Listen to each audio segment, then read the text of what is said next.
Buenas noches con todos. Les saluda Alondra Sáñez, coordinadora administrativa de Perú Gestor.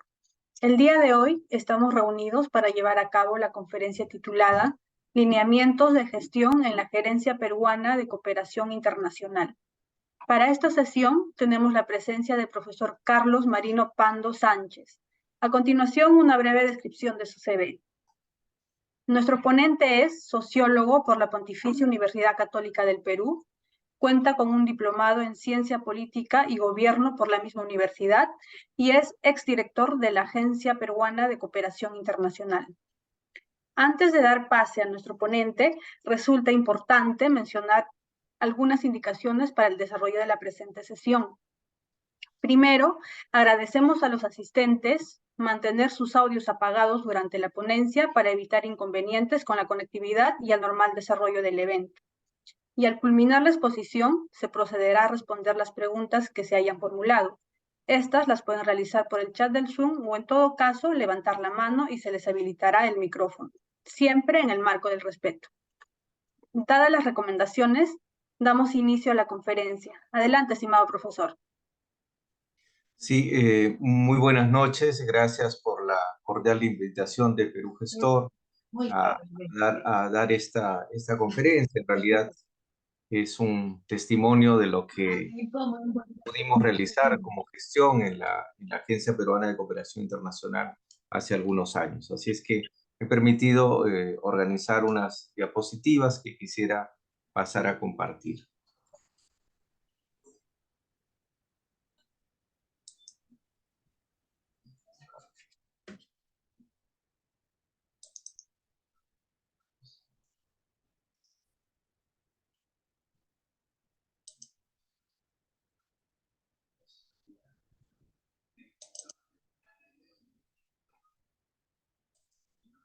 Bien, Perú Gestor nos invitó a trabajar una exposición que refiera a una experiencia de gestión exitosa. Así es que nosotros vamos a tratar de reseñar lo que se gestionó en la Agencia Peruana de Cooperación Internacional entre los años 2008 y 2011, que fue cuando tuvimos a cargo nuestra gestión en aquella oportunidad. Como estudios de caso, quiero advertir que esta ponencia también fue presentada en su oportunidad con otro formato ante el 7º Congreso Internacional de Ciencia Política realizado en la Universidad de San Marcos. Bien, bueno, ya fui presentado. Vamos entrando en materia. Bueno, lo primero que yo quisiera señalar es un poco para situarnos en el contexto, es qué estamos entendiendo por cooperación internacional y cómo ésta se administra en el Perú, ¿cierto? La cooperación internacional a veces no se llega a entender cuál es su dimensión, su magnitud. Y en primer lugar hay que decir que la cooperación internacional tiene un conjunto de dimensiones, es una actividad en realidad multidimensional.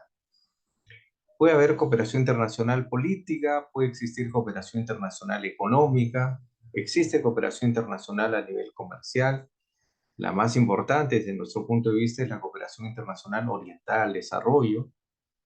Existe cooperación internacional científica, existe la llamada cooperación internacional para la defensa, la cooperación internacional humanitaria, etc.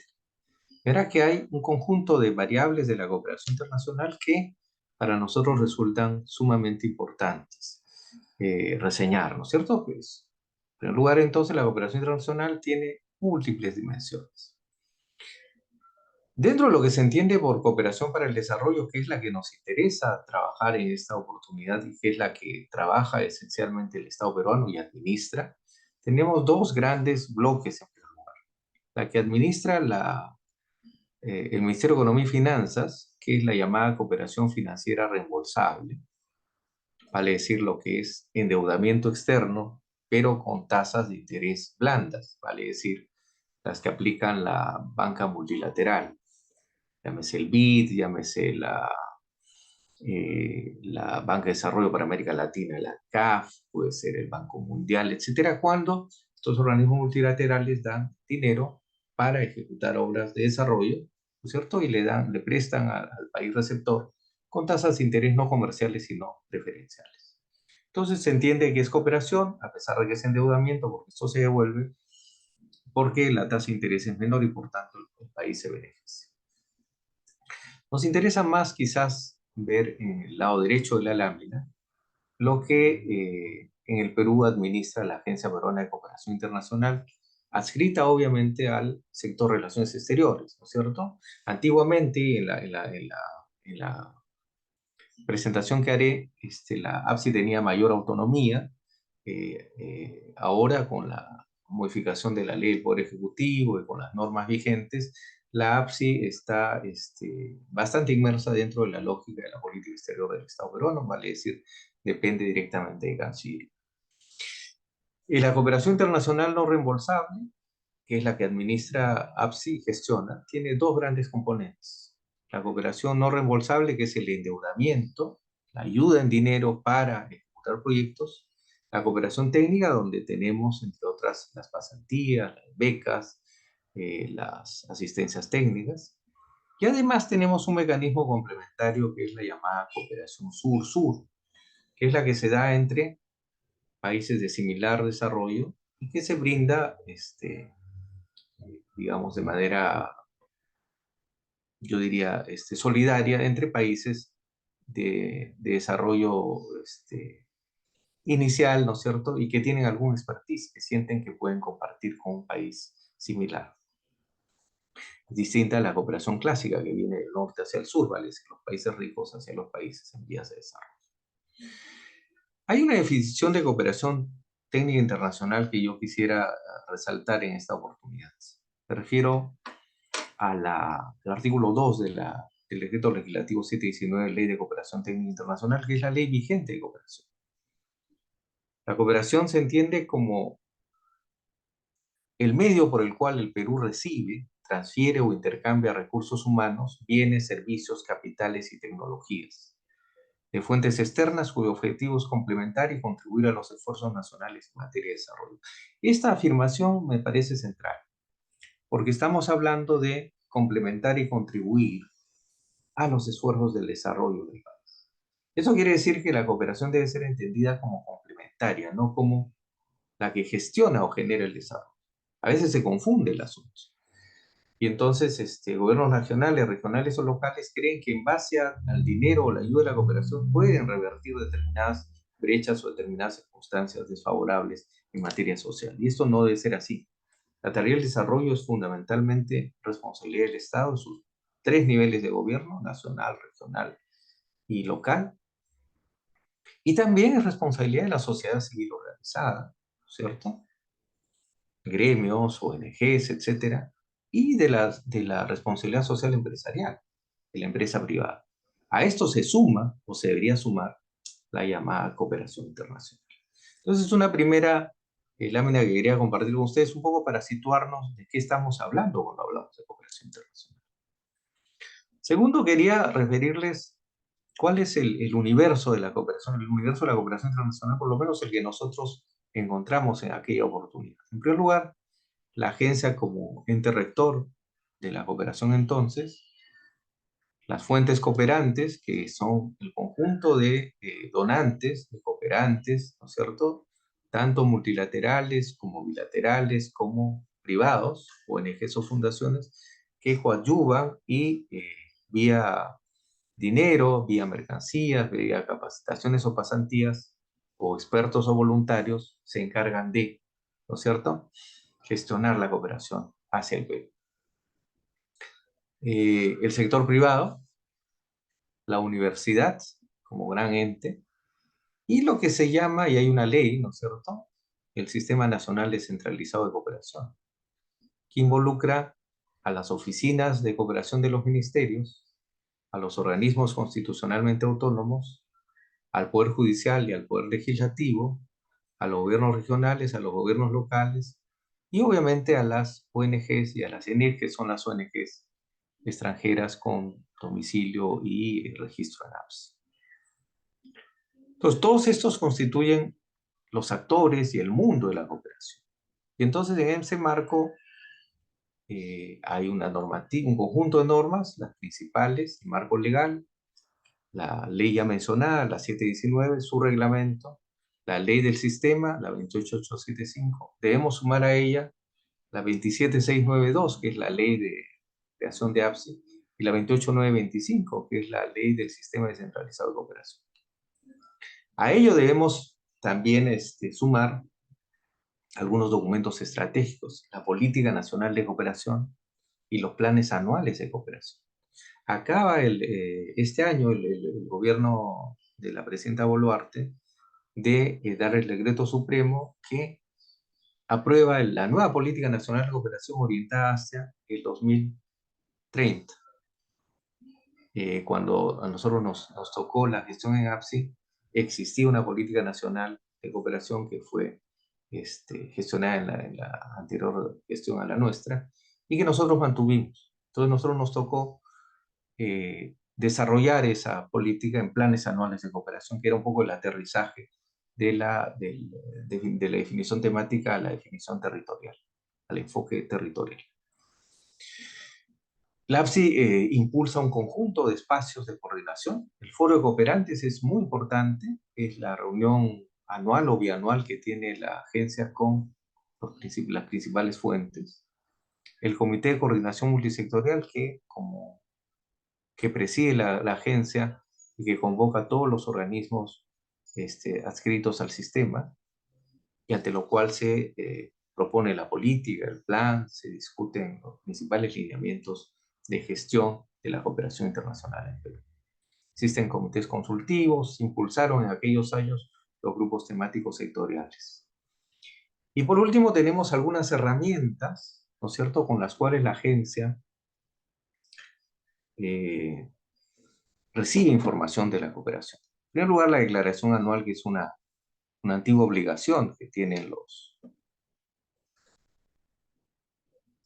ejecutores de cooperación, sean estos privados o públicos, de dar cuenta de lo que ejecutaron en cooperación el año anterior, lo que anuncian ejecutar el año entrante, y algunos cambios en su parte directiva, si hay algún cambio en el estatuto, algún cambio en la dirección de la ONG, deberían dar cuenta de aquello. Se cruza con la MIPSI, la Matriz Integral de Proyectos, y obviamente hay un sistema de seguimiento respectivo. Bueno, la APSI y la materia de esta conferencia trata sobre la gestión en APSI. APSI, por ley, se encarga de conducir, programar, organizar, priorizar y supervisar la cooperación internacional, representa al Estado en las negociaciones, fiscaliza el uso de recursos, dirige y articula el sistema y analiza las tendencias de cooperación. En ese marco, nosotros nos propusimos 5 lineamientos de gestión de los cuales yo voy a pretender dar cuenta en esta reunión de esta noche. Y creo que lo conseguimos. Primero, mantener el flujo de cooperación internacional hacia el Perú de acuerdo a los principios de la Declaración de París. En el año 2006 ya el Perú se adhiere a la Declaración de París, que es la reunión de la OCDE en la que están los países cooperantes y los países receptores, según la cual se esbozan en ese entonces 5 grandes principios o lineamientos que luego han ido cambiando, pero que han reforzado la idea. El principio de apropiación de los proyectos, vale decir que cada país hace suyo el proyecto y no viene impuesto de fuera. El alineamiento de los proyectos con los planes de desarrollo del país, la armonización de los proyectos, vale decir que no se superpongan esos proyectos en un mismo territorio, la gestión por resultados, ¿no es cierto? Son los principales principios que la cooperación internacional tiene para la marcha o la gestión de la cooperación en sí misma. Entonces, ¿y por qué decimos mantener el flujo? Porque en aquellos años la tendencia era descendente, no como ahora, que la tendencia comenzó a recuperarse. Yo creo que fruto de la situación de pandemia y de otros factores. Segundo, nos propusimos construir el Sistema Nacional Descentralizado de Cooperación. Nosotros lo encontramos como una entidad incipiente. Y básicamente lo que hicimos fue, porque no se puede hacer todo naturalmente, fortalecer a las llamadas agencias regionales de cooperación, las oficinas de cooperación de los gobiernos regionales. El siguiente paso debió ser el fortalecimiento de los gobiernos provinciales, ¿cierto? Y luego los distritales. Pero bueno, esa es una secuencia, ¿no? Tercero, lograr que el Perú tenga el perfil de país cooperante técnico. ¿Por qué? Porque el Perú ya era considerado país de renta media. Y eso significaba que no solamente debía recibir fondos de cooperación, sino también debía ofertar cooperación. Obviamente no estamos hablando de donar dinero, de grandes volúmenes de dinero. No, simplemente lo que queremos decir es que el Perú oferta asistencias técnicas, capacitaciones, pasantías, becas, etc. Y así lo viene haciendo. Y eso se plasmó en un documento que luego vamos a explicar. Cuarto lineamiento de gestión, desarrollar una eficaz y objetiva acción de fiscalización de la cooperación privada. Ya teníamos, APSI tenía, antes que nosotros llegáramos a la gestión de la agencia, el mandato de fiscalizar, ¿cierto? Desde su ley de creación, ¿no es cierto?, de la propia ley de cooperación internacional, se tenía que fiscalizar y supervisar a la cooperación privada. Sin embargo, el Congreso dio en esos años la ley 28925, que le mandaba a APSI una nueva atribución, vale decir, la eventualidad de sancionar las faltas en materia de cooperación.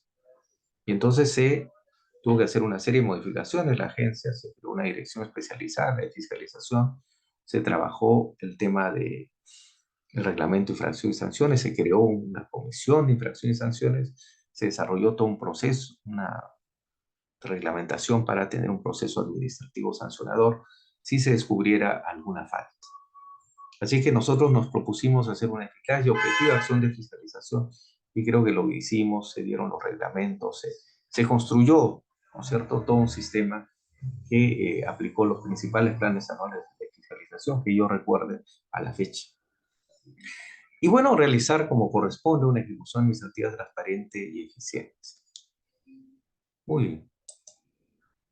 Con el primer lineamiento, mantener el flujo de cooperación internacional hacia el Perú de acuerdo a los principios de la Declaración de París. Quizás situar ahí, en primer lugar, por qué hablamos de mantener los flujos, ¿no es cierto? Estamos hablando de que hubo un mayor ingreso de cooperación. Ahí tiene la serie histórica del 2000 al 2021, de los volúmenes de cooperación, de acuerdo a lo que nos da cuenta el documento Situación y Tendencias de la Cooperación. Y entonces, en aquellos años, ¿no es cierto?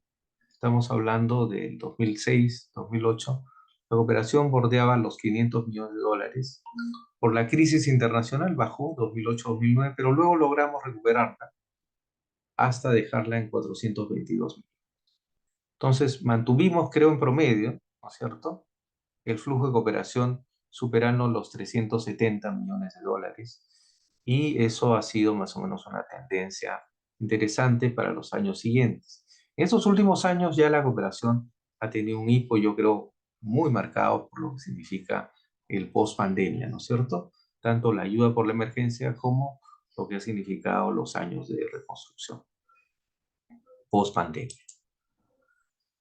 Quizás compartirles que en ese escenario, ¿no es cierto?, la cooperación ha tenido algunos cambios, ¿no es cierto?, importantes.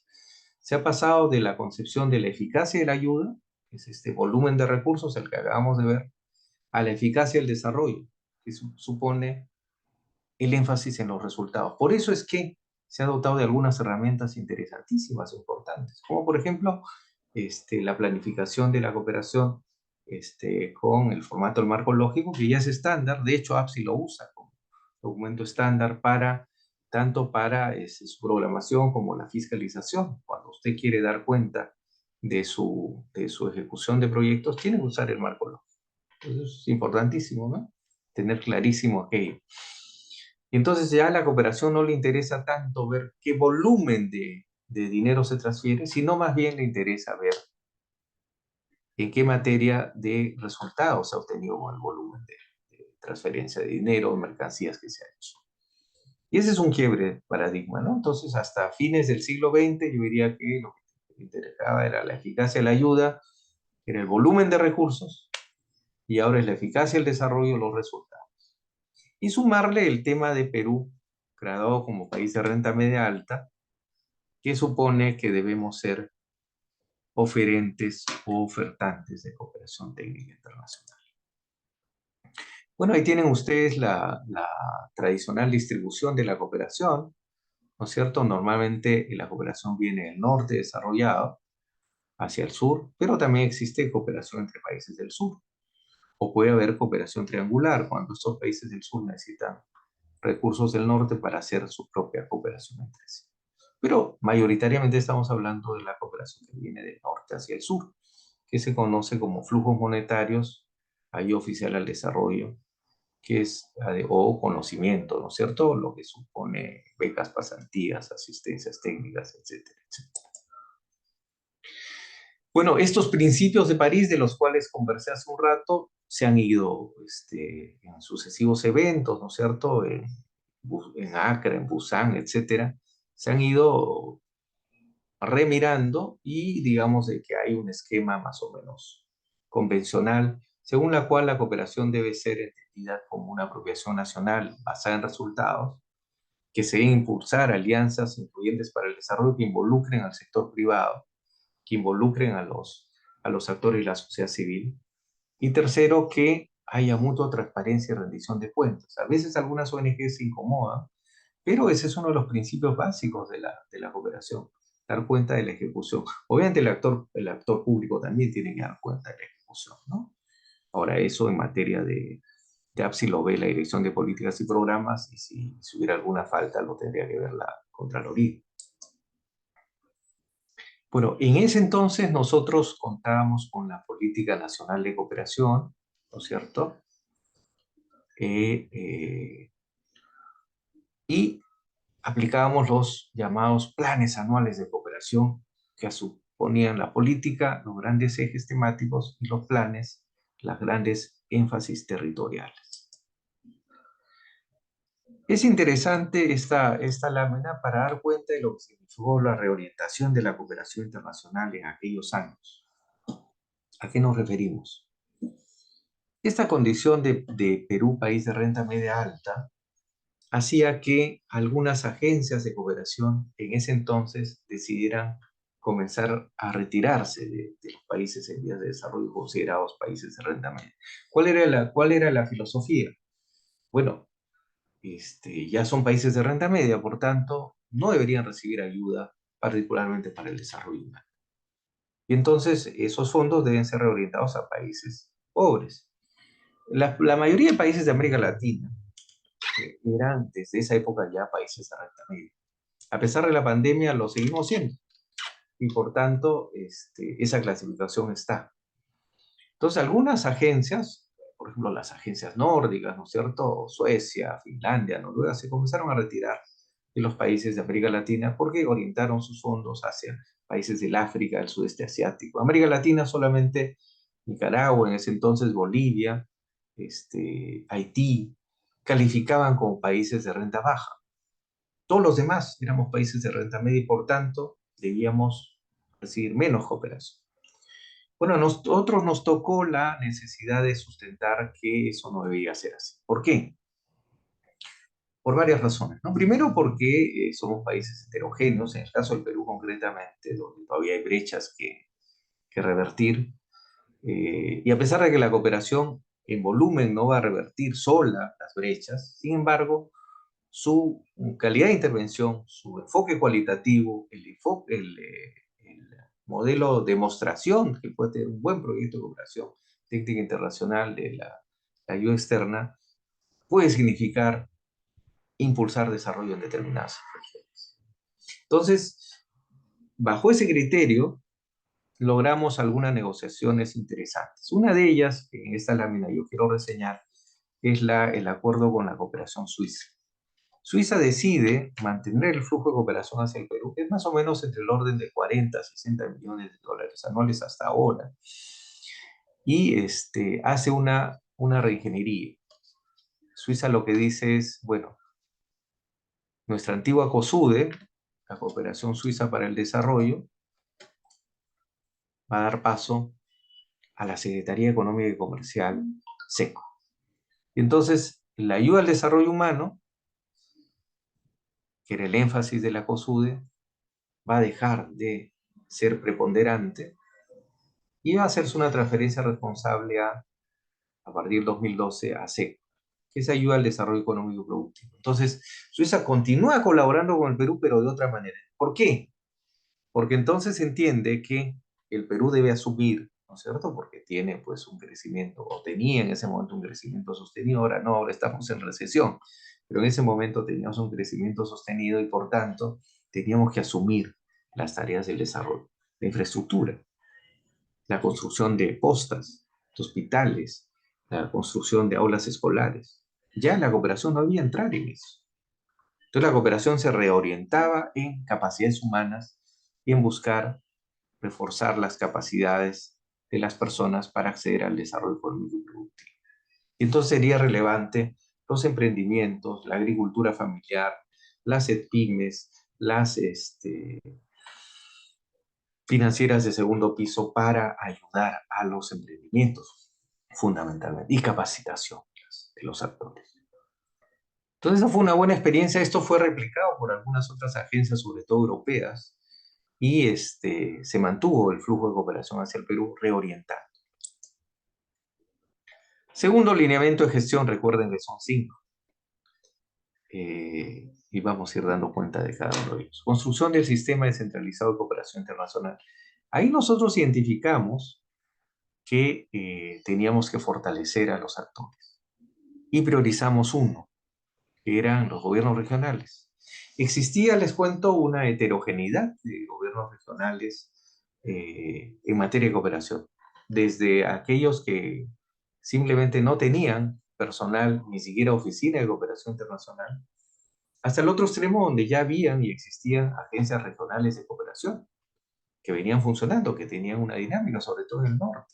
El Pueblo de la Libertad, Lambayeque, que tenían agencias regionales, y en el sur, ¿no es cierto?, Moquegua, quizás Madre de Dios, no tenían ni siquiera un personal encargado de la cooperación.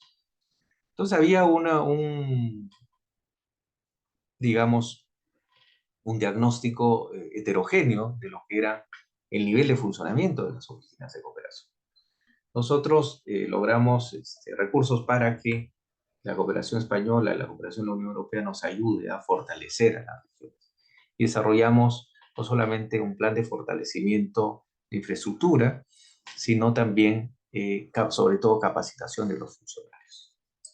Y para eso trabajamos, ahí están las imágenes de los documentos manuales de cooperación internacional, en los cuales, en primer lugar, se capacitó a nivel nacional a todas las regiones en eventos descentralizados por macroregiones y luego eventos nacionales para que los funcionarios de estas agencias regionales de cooperación estén capacitados en los principios y fundamentos de la cooperación, en primer lugar, ¿cierto? Y que estén además capacitados en los procedimientos internos que administraba la agencia. Esta fue una experiencia muy satisfactoria. Nos tocó viajar acompañando a los funcionarios de la agencia, a quienes aprovecho para agradecer por el esfuerzo que tuvieron de ir a capacitar a todas las regiones del Perú. Y eso fortaleció el sistema descentralizado de cooperación. Nos hubiera gustado llegar a las provincias, al nivel de provincial y luego distrital.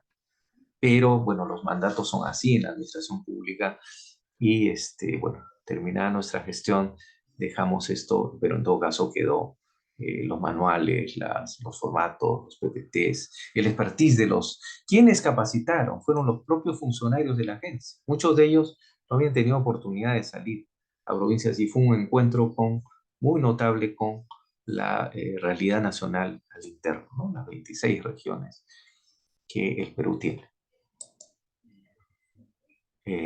Bueno, ahí hay algunas obras de la cooperación internacional, me parece que es la cooperación japonesa, para ilustrarlos un poco por dónde va la cosa. Tercer lineamiento de gestión: lograr que el Perú obtenga el perfil de país cooperante técnico. ¿A qué nos referimos con eso? Lo estamos refiriendo concretamente a que el Perú, ¿no es cierto?,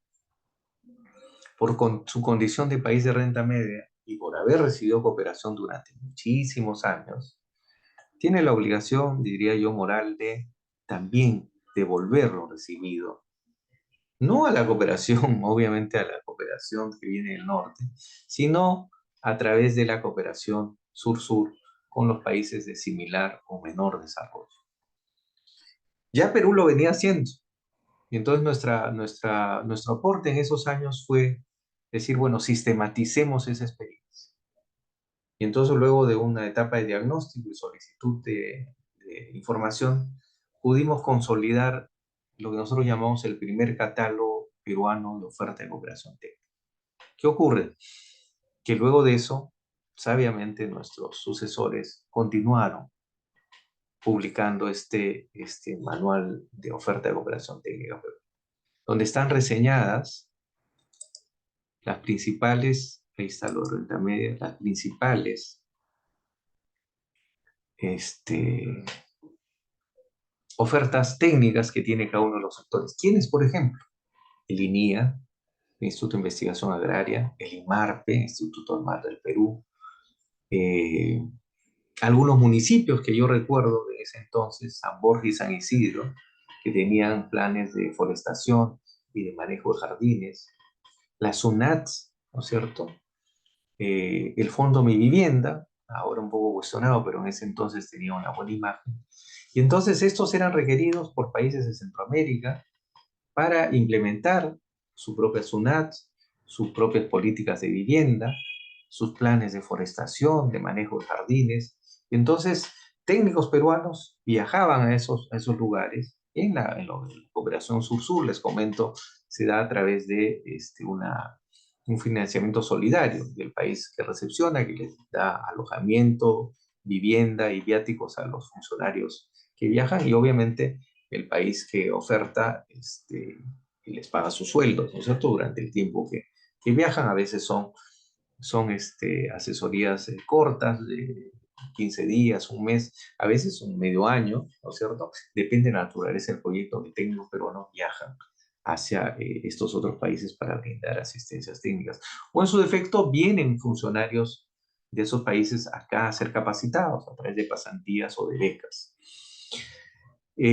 Todo eso se consigna en el catálogo. Entonces, el Perú es parte de la cooperación técnica internacional, ya no recibiendo solamente, sino ofertando cooperación técnica internacional. Obviamente no dinero, pero sí asistencia técnica, becas o pasantías. El cuarto lineamiento de gestión. Una tarea delicada y que asumimos con mucha responsabilidad y yo diría, con mucho esfuerzo de objetividad, de eficacia, fue la supervisión y fiscalización de la cooperación privada. ¿Qué ocurre? El Congreso de la República, el año 2006, aprobó la ley 28925 que modificaba las atribuciones de la agencia y le daba potestades sancionadoras, graduando la posibilidad de que existieran faltas en el uso de la cooperación internacional. El supuesto es que existieran algunas ONGs que hacían mal uso de los recursos. Y entonces le mandó a la agencia, le dio el mandato de fiscalizar, supervisar y fiscalizar a las ONGs, más que a las ONGs, a los proyectos de las ONGs, ¿no es cierto?, que estaban inscritos ante la agencia. Y entonces la APSI se dotó de una dirección de fiscalización, de una comisión de infracciones y sanciones, de un reglamento, para que el debido proceso estuviera garantizado. A nosotros nos tocó ya encontrar esos documentos, esos criterios establecidos y nos tocó implementar los planes anuales de fiscalización que fueron, yo creo, emblemáticos y que, claro, generaron como todo inicio de fiscalización algún resquemor, pero que finalmente significaron un avance en la supervisión y el dar cuenta de la ejecución de cooperación privada. Y esto se da a partir de los registros. Ahí tienen ustedes la data antes de la pandemia, 1.489 ONGs, 168 ONGs, que son las ONGs que tienen registro en APSI, ONGs extranjeras, y las CIPREDAS, que a veces no se conoce mucho, instituciones privadas receptoras de donaciones, estas reciben mercancías donadas. Grosso modo, 2.500 que están inscritas ante APSI, no todas reciben cooperación. Hay discusión sobre el monto, pero menos del 50% recibe cooperación habitual. Estas están inscritas ante el APSI y tienen un conjunto de beneficios. En primer lugar, al estar inscritas ante APSI, pueden recibir cualquiera de las modalidades de cooperación que vienen de la llamada cooperación oficial, si esta bilateral o multilateral. Entonces pueden recibir asesoramiento, capacitación, servicios voluntarios, donaciones en dinero o en mercancías. Eso es bien interesante. Dinero para proyectos o mercancías donadas para coadyuvar a la intervención que ellos tengan.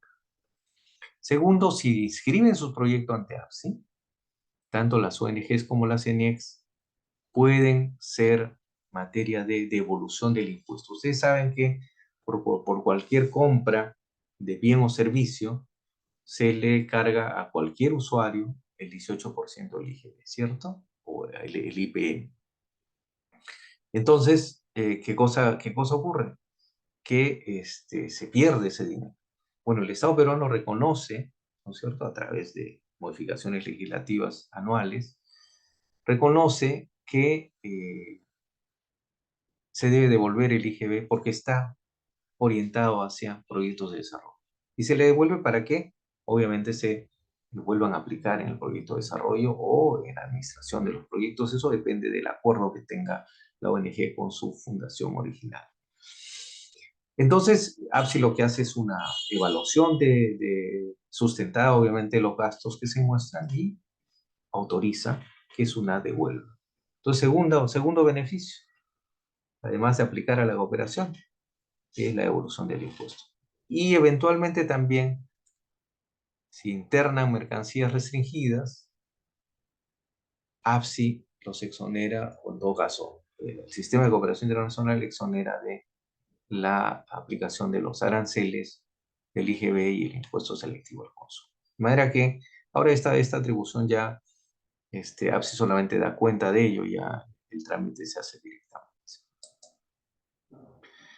¿Cómo se hace la fiscalización? Es importante.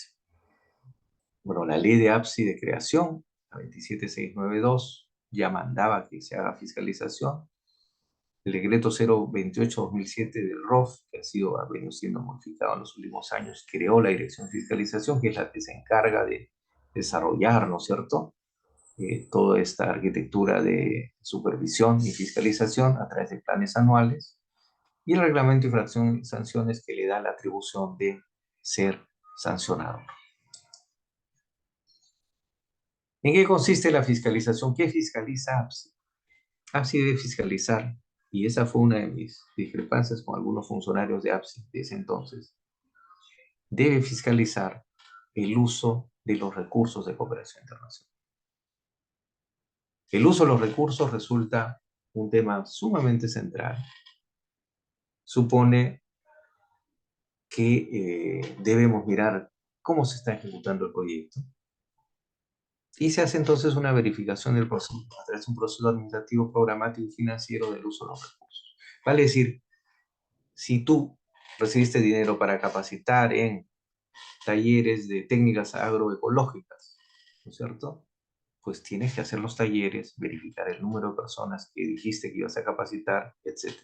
Con ese dinero no podrías comprar una camioneta, por más de que esto vaya a proyectos. Ese tipo de cosas, yo estoy diciendo una cosa muy gruesa, tiene que ser detectado por la supervisión y fiscalización de la. También se verifica la eficiencia operativa de las actividades y se aspira a verificar la eficacia de las actividades.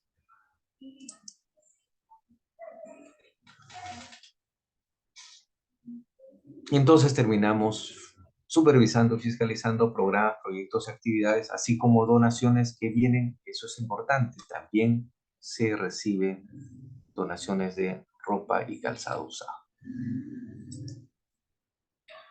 Para garantizar el debido proceso, APSI está dotada de una comisión de infracción y sanción, que nosotros hicimos una modificatoria porque nosotros encontramos que era un conjunto de abogados la que las integraba, y incorporamos a propuesta de los colegios profesionales, a un ingeniero y a un sociólogo, para que este triunvirato pudiera ser la primera instancia de revisión de las propuestas de infracción que hacía la Dirección de Fiscalización. La Dirección de Fiscalización investiga, detecta una falta y propone una sanción. Ante la Comisión de Infracción y Sanciones, la entidad que supuestamente hubiera incurrido en falta tiene el derecho de defenderse. Y normalmente es escuchada y normalmente son levantados los cargos, porque son explicados.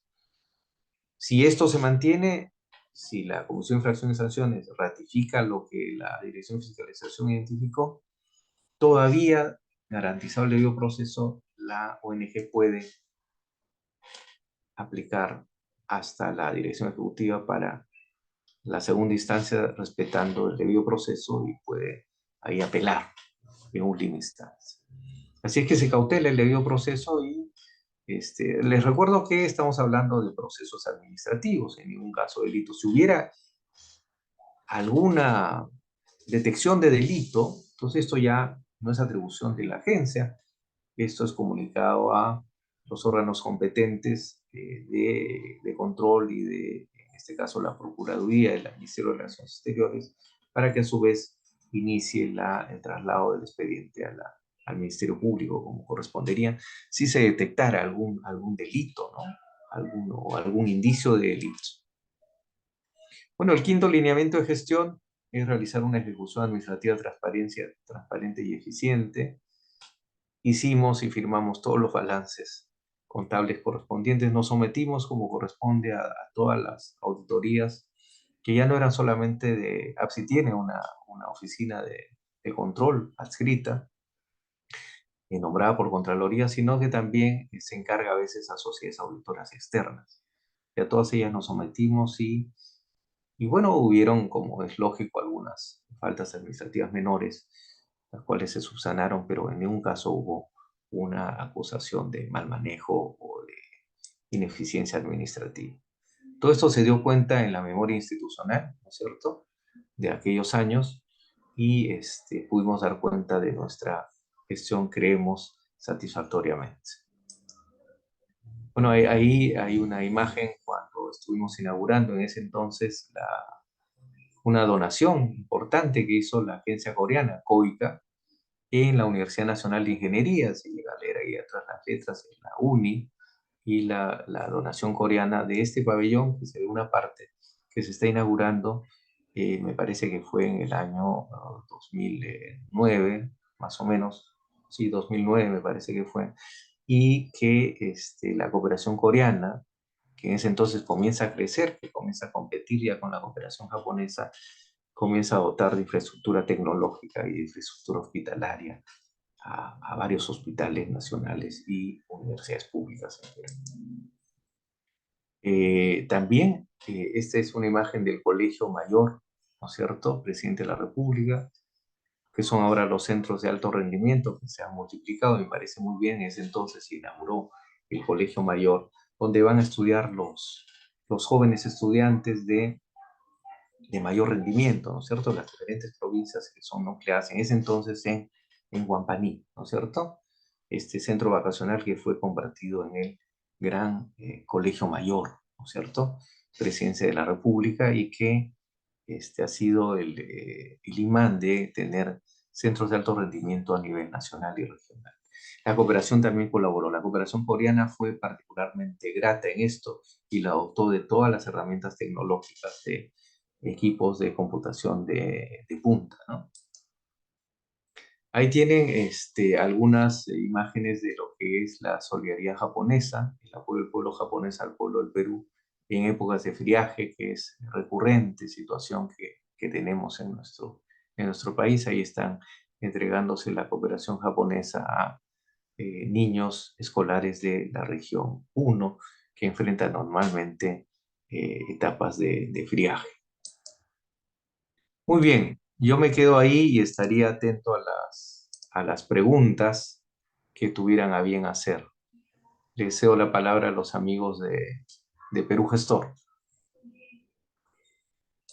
Bueno, agradecemos la brillante exposición que nos ofreció esta noche el profesor Carlos Pando Sánchez y a continuación pasamos a la rueda de preguntas planteada por los asistentes.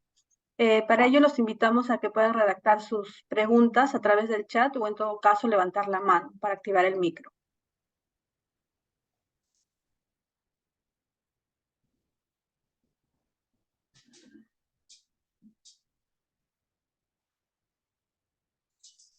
Mientras se animan a formular sus preguntas, acá hay una pregunta en el chat que voy a empezar a contestar, estimada Alondra. Dice, de existir una institución que ayude con procedimientos para formar una ONG, me comparte. Bueno, yo no sé si existe una institución que ayude en los procedimientos. Lo que podemos hacer nosotros, aprovechando la charla, es decirle qué cosa necesita usted para formar una ONG. En primer lugar, tiene que ser una asociación civil sin fines de lucro. Podría ser también una fundación, ¿no es cierto? Una que viene de un legado. Pero normalmente lo que se hace es con un grupo de colegas profesionales, amigos o quizás familiares, formar una asociación civil. Un mínimo, yo recomiendo 3 para que haya un triunvirato en el consejo directivo como mínimo de asociados. Algunos dicen que pueden ser 2. Bueno, lo cierto es que se crea la asociación, se tiene que definir los estatutos, los fines para los cuales ha sido construida la asociación. Esa es una primera cuestión. Se inscribe ante la notaría, luego esto pasa a los registros públicos, usted construye su asociación civil sin fines de lucro. Construida la asociación civil sin fines de lucro, lo que usted tiene que hacer es, para inscribirse en APSI, lo que tiene que hacer es, para inscribirse como ONG de Perú, tiene que llenar unos formatos, los cuales le van a pedir fundamentalmente que bajo la estructura del marco lógico defina usted sus resultados, sus actividades de un pequeño proyecto que usted quisiera desarrollar.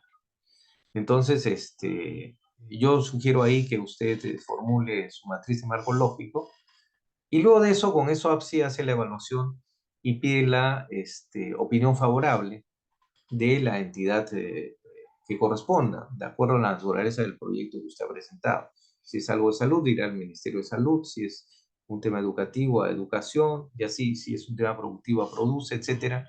Y ahí darán la opinión favorable. Con esa opinión favorable de lo que usted presentó, APSI validará su documentación y le dirá aprobada su inscripción, y usted estará inscrito ante la agencia como ONGD. ¿Y eso a qué lo habilita? Lo hemos puesto en una de las láminas. Aplicar cooperación, 1, 2, a, eventualmente la devolución del impuesto, y 3, el ingreso de mercancías exoneradas. Así es que por ahí tendrían ustedes varias ventajas. Obviamente se someten a lo último que hemos conversado, a la fiscalización. Ya eso ya no tiene en materia de supervisión, ¿no? Entonces, bien, hay otra pregunta. ¿Hasta qué monto en donación puede ser recibido? No hay un límite, ¿no es cierto? No hay un límite. Generalmente los proyectos de cooperación, los más pequeños son de 50, 100 mil dólares, y hay proyectos que pueden pasar del $1.000.000, ¿no es cierto? O el €1.000.000, tranquilamente. O sea, depende de... Yo sí recomiendo que para las futuras ONGs, las más pequeñas, empiecen por proyectos más pequeños, proyectos pilotos. Luego de validar la administración y ejecución de los proyectos pilotos, recién lanzarse a financiamientos más grandes. Otra recomendación: no basta con tener la asociación creada, hay que darle vida institucional. La asociación, independientemente de ser ONG y recibir fondos de cooperación, tiene que tener vida institucional, tiene que hacer actividades, inclusive con los propios fondos de sus asociados o recaudando fondos nacionales.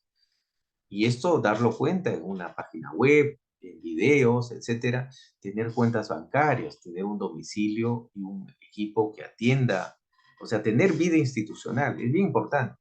A mí me ha pasado oportunidades de asesoramiento a entidades que tenían magníficos proyectos, pero no tenían vida institucional. Luego, la cooperación detecta aquello y no habilita el financiamiento, de manera que eso es importante. A ver qué más dice. ¿Hasta cuánto es el monto? Hemos dicho, bueno, gracias por la respuesta. ¿Quién define en cuánto tiempo un país de renta media, alta o baja? Gracias. Bueno, mire, ahí un consenso de parte de la OECD. Usted habrá escuchado mencionar la Organización Económica y Comercial para el Desarrollo, del Club de los Grandes Países Cooperantes. Esos son los países ricos, ¿no es cierto? Los donantes. Ellos son los que han definido los criterios de cuáles son países de renta media, de renta alta, media y baja. Grosso modo, los países de renta alta son aquellos que superan los $12,000 per cápita por habitante, ¿no es cierto? Y ahí están pues los países del norte, ¿no es cierto? Estados Unidos, Canadá, Europa, en fin. Los países de renta media en general somos los que estamos, en América Latina casi todos son de renta media, excepto ahora, me parece que Haití, quizá Nicaragua.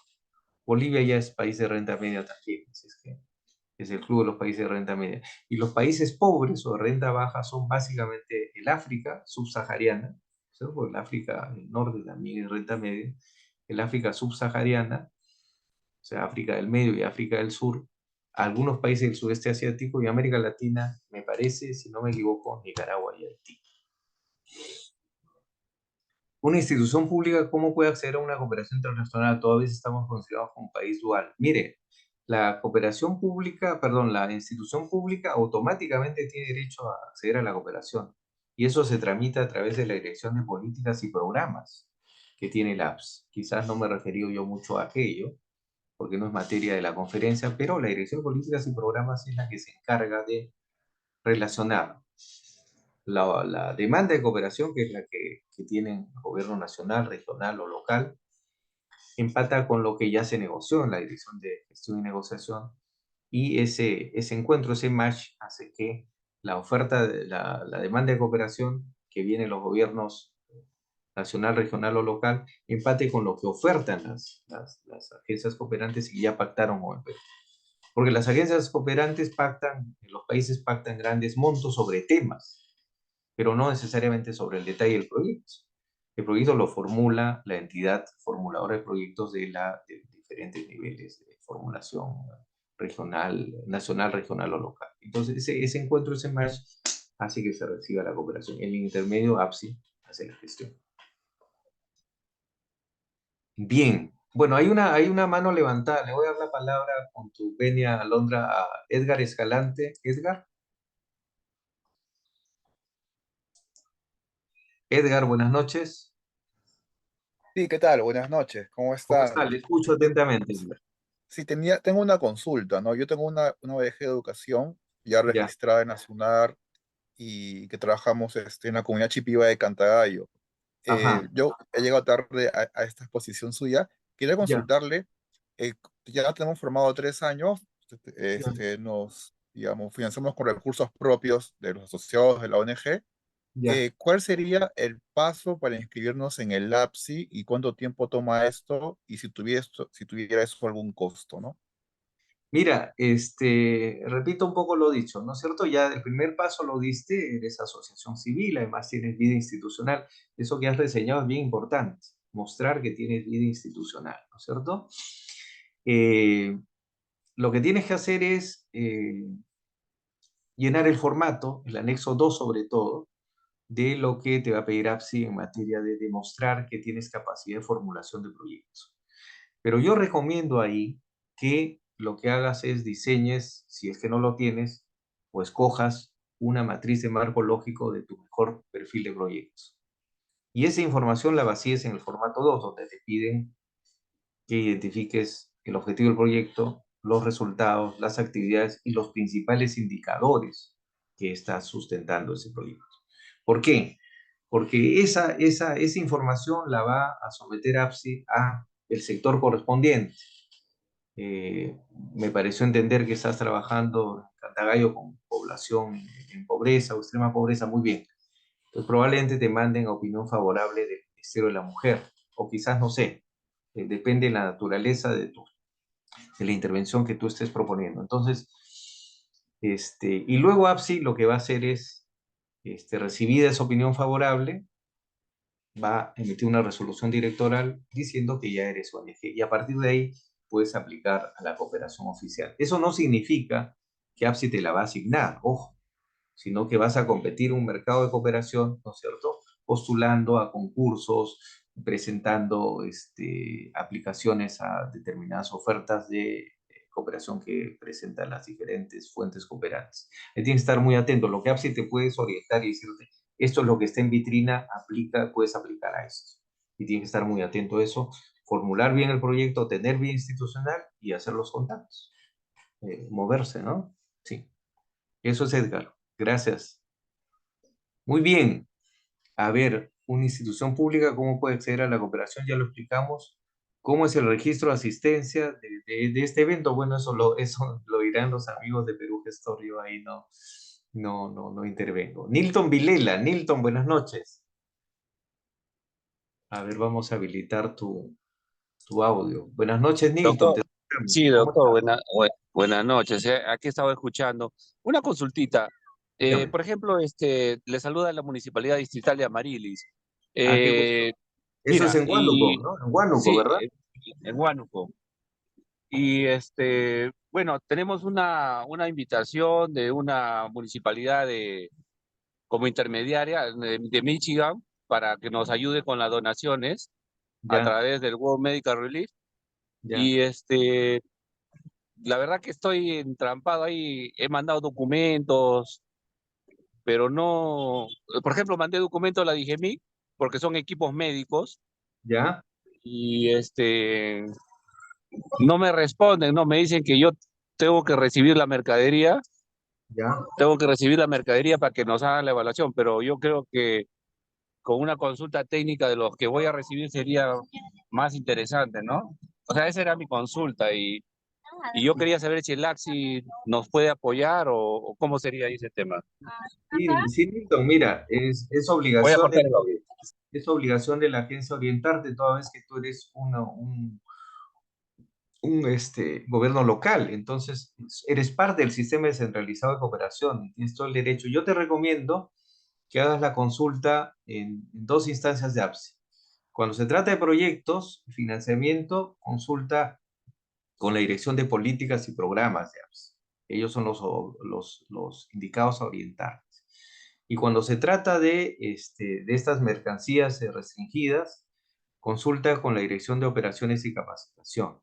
Ahí hay una dirección de beneficios y donaciones que debería orientar, ¿no es cierto? Normalmente está orientados a la cooperación privada, pero dado que está recibiendo una donación de mercancías, también tienen la obligación de hacerte la orientación. Así es que comunícate con ellos, entra en la página web de APSI, ubica la dirección de políticas, ahí hay un conjunto de funcionarios, ellos tienen la obligación de orientarte y vía virtual, ¿no es cierto? Porque estás en Amarilis, y en caso vengas a Lima, con mayor razón, haces la consulta ahí. Y eso es perfectamente posible. Tienen la obligación de orientarte y lo que tú estás señalando es perfectamente posible de realizar. ¿Ya? Muy bien, doctor, gracias. Muy bien, hasta luego. A ver, el registro de esta conferencia se realiza de manera automática. Ok, eso ya es otro tema. ¿Alguien más? No sé si quieren alguna otra pregunta. Estamos atentos a sus inquietudes. Si no es así, Alondra, creo que hemos cumplido con la inquietud y con la intención de la conferencia. Sí, creo que no hay más preguntas. Nuevamente agradecemos la participación del profesor Carlos Pando Sánchez por su brillante conferencia.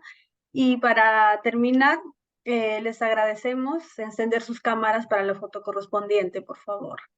Sí, muchas gracias. Entonces entramos en fotografía. Por favor, prendemos las cámaras para vernos y saludarnos y darnos una despedida cordial como corresponde.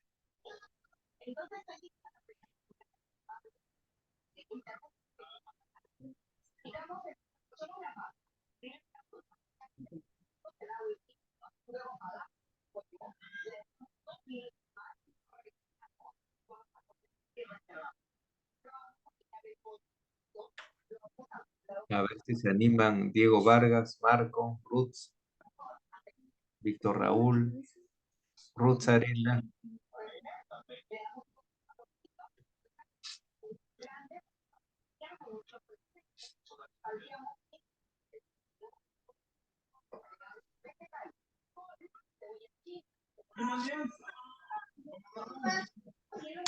Gracias. Bien. Hasta la próxima. Muchísimas gracias. Gusto de saludarlos. Gracias. Sí, ya tomé la foto. Les agradezco por su Gracias. asistencia. Buenas noches. Nos vemos en una próxima oportunidad. Gracias. Hasta Gracias, luego. señorita. Gracias, gracias. Sí. Gracias.